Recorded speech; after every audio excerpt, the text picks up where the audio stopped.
Halo semuanya, kenalin aku Syifa Zanjabila dari Teknologi Hasil Perairan. Di sini aku sebagai tutor Fisika SS.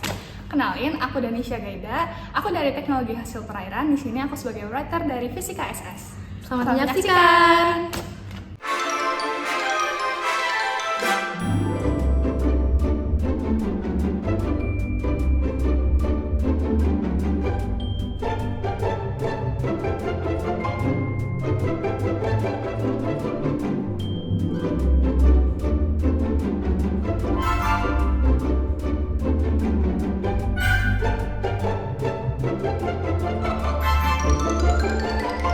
Selanjutnya yaitu kerja dan energi.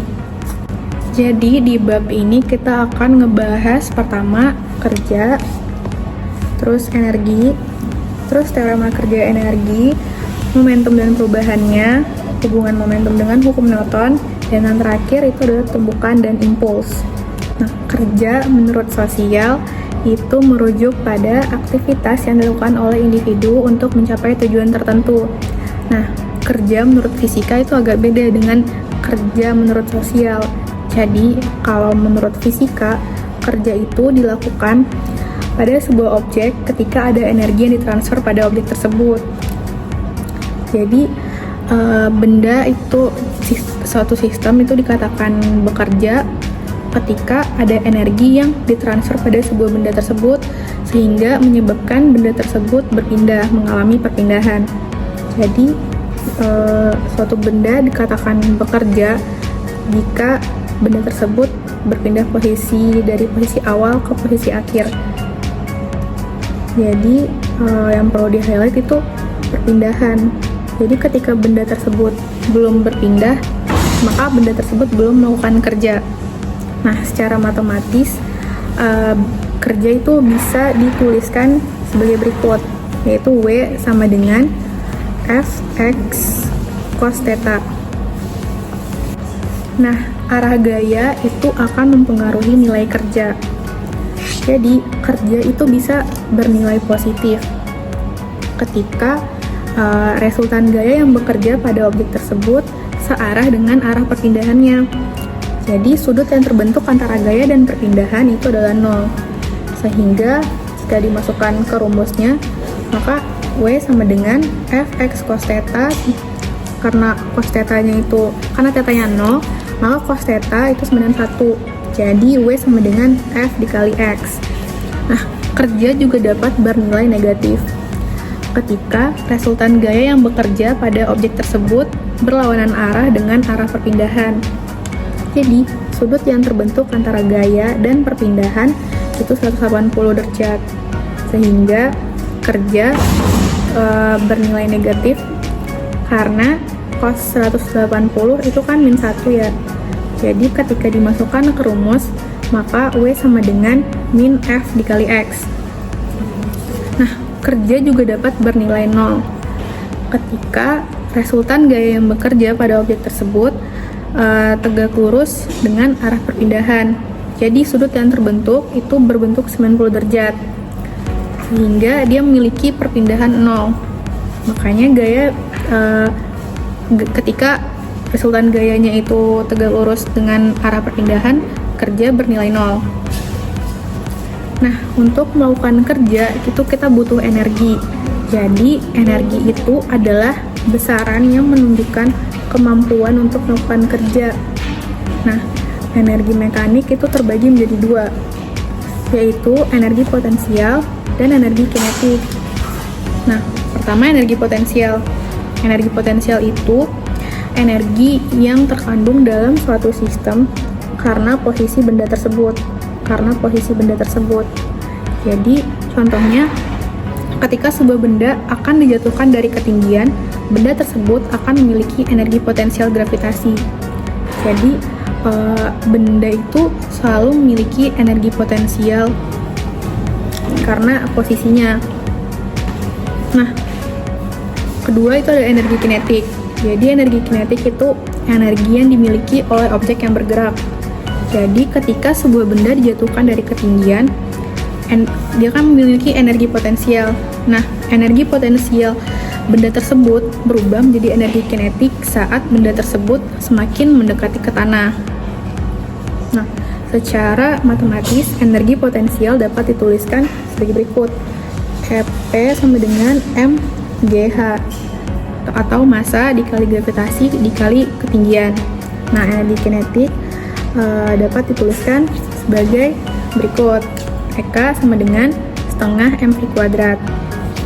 Nah, energi mekanik itu merupakan penjumlahan energi potensial dan energi kinetik, sehingga dapat dituliskan sebagai berikut, yaitu energi mekanik sama dengan energi potensial plus energi kinetik, atau mGh plus setengah mv kuadrat, kerja energi. Nah, kerja itu sama aja dengan perubahan energi kinetik. Kenapa gitu? Karena pertama kan kerja itu rumusnya W sama dengan Fx.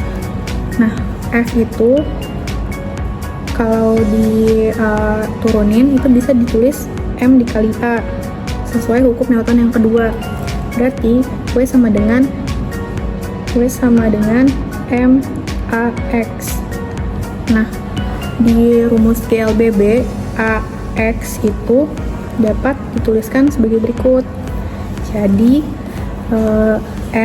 W sama dengan M dikali V2 kuadrat kurang V1 kuadrat per 2. Nah, karena ini bisa dikali ke dalam, jadi ini bisa dituliskan setengah mv kuadrat dikurang setengah mv kuadrat juga.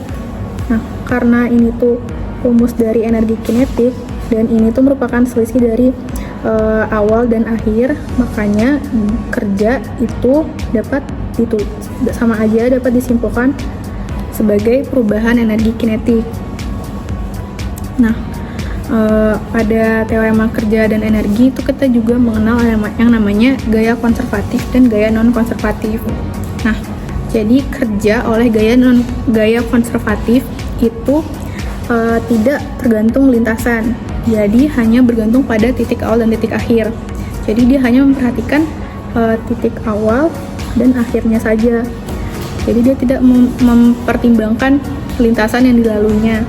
Contohnya gaya gravitasi, gaya pegas. Nah, kalau kerja oleh gaya non-konservatif itu bergantung pada lintasan. Jadi dia tidak hanya mempertimbangkan titik awal dan titik akhir, tapi juga mempertimbangkan lintasan yang dilaluinya. Contohnya seperti gaya gesek. Nah, jadi energi mekanik sebuah sistem itu akan kekal. Maksudnya energi mekanik awal itu akan sama dengan energi mekanik akhir. Atau bisa juga dituliskan EP plus EK awal itu sama dengan EP plus EK akhir. Nah, di sini juga ada yang namanya daya. Jadi daya itu adalah energi per satuan waktu atau kerja per satuan waktu. Secara matematis dapat dituliskan sebagai berikut. Delta E per delta T atau sama aja dengan W per delta T. Tentang momentum dan perubahannya. Jadi momentum itu merupakan hasil kali massa dengan kecepatan. Sehingga secara matematis dapat dituliskan sebagai berikut. P sama dengan M dikali V. Nah, jadi misalnya ada dua buah benda yang berbeda. Benda pertama massanya itu lebih besar dibanding benda yang kedua. Nah, gaya yang dikerjain ke benda yang pertama dan kedua itu sama, tapi kecepatan yang dihasilkannya akan berbeda meskipun momentumnya nanti akan sama. Nah, ini satuan untuk momentum kg meter per sekon. Ya, hubungan momentum dan hukum Newton. Jadi hubungan momentum dan hukum Newton pertama itu bahwa kan tadi di hukum Newton pertama itu membahas tentang inersia. Nah, hal ini menunjukkan bahwa momentum itu konstan. Nah, di hukum Newton kedua itu kan membahas tentang F sama dengan M dikali A.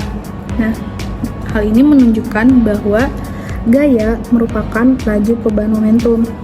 Nah, kenapa dapat kayak gitu? Karena pertama kan F itu sama dengan M dikali A.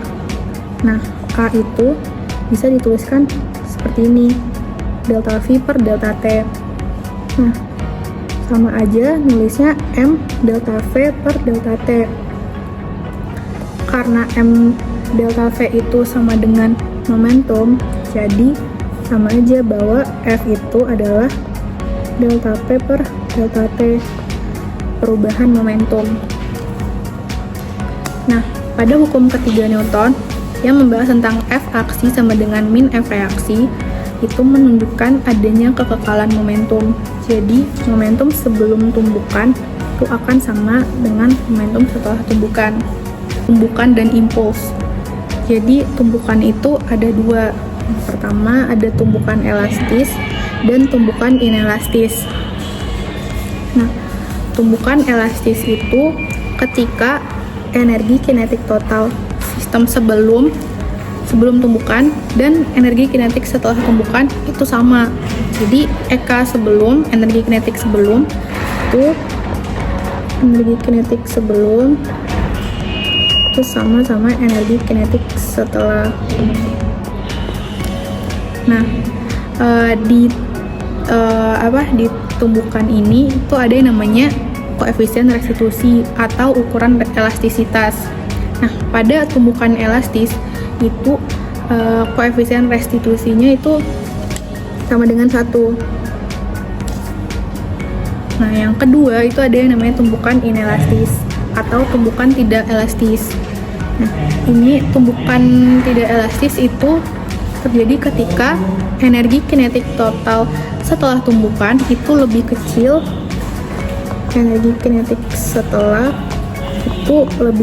dibanding energi kinetik sebelum. Jadi nilai koefisien restitusinya itu bisa di antara 0 dan 1 atau bisa sama dengan 0. Sama dengan 0 berarti dia mengalami inelastis sempurna.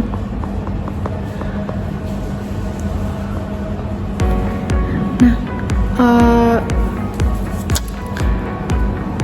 elastis ini juga bisa disebut sebagai, biasanya nyebutnya lenting juga bisa. Jadi tumbukan elastis bisa disebut dengan lenting. Tumbukan yang lenting, ini tidak lenting.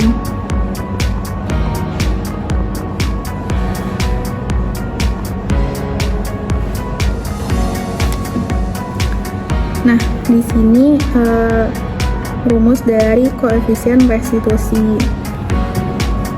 Selanjutnya itu impuls. Nah, impuls itu sama aja sama perubahan momentum. Jadi, impuls itu apa? Impuls itu adalah gaya yang sangat besar yang bekerja dalam selang waktu yang sangat singkat untuk merubah momentum.